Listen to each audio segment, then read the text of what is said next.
আসসালামু আলাইকুম। আশা করি প্রত্যেকে ভালো আছেন। আজকে আমরা জানব যে হাতে থাকা স্মার্টফোনটি দিয়ে কিভাবে জেএসসির ফলাফল জানতে হয়। তো চলো শুরু করা যাক। তো আমি সর্বপ্রথম যাব গুগলে। সার্চ বারে আমি লিখব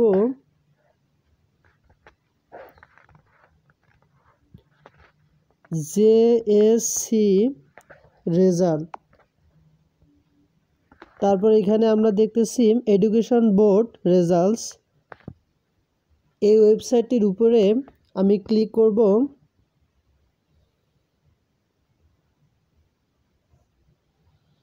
তারপর আমি এরকম একটা ইন্টারফেস দেখতে পাচ্ছি। এখানে এক্সামিনেশন। তো এখানে যেহেতু আমি জেএসসি পরীক্ষা দিয়েছি, তাই আমি দেখব জেএসসি, এটার উপরে ক্লিক করব। তারপর ইয়ার, যেহেতু আমি 2014 সালে পরীক্ষা দিয়েছি, তাই আমি এই সালটি সিলেক্ট করতেছি। দেন এখানে বোর্ড। তো এখানে আমাদেরকে বোর্ডটাও সিলেক্ট করতে হবে।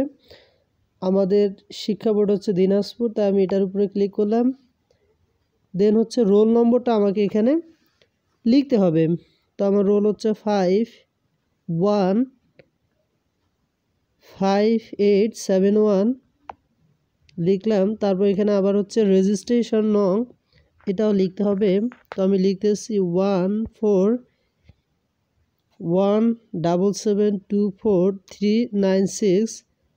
এই আমার রেজিস্ট্রেশন নং। তারপর এখানে 3+6, এটার যোগফলটা 9, এটা আমি লিখলাম। দেন আমি সাবমিট বাটনে ক্লিক করব। তো এই আমার জেএসসি রেজাল্ট। তো আমরা হাতে থাকা স্মার্টফোনটি দিয়ে খুব সহজেই জেএসসি রেজাল্ট জানলাম। তো এখানে দেখাচ্ছে যে আমি বাংলায় কোন গ্রেড পেয়েছি, ইংলিশে কোন গ্রেড, অন্যান্য বিষয়গুলোতে কোন গ্রেড পেয়েছি। আমার জিপিএ দেখাচ্ছে 3.83। তো এই ছোট্ট ভিডিওটা আপনাদেরকে ভালো লাগলে like, comment, share and subscribe.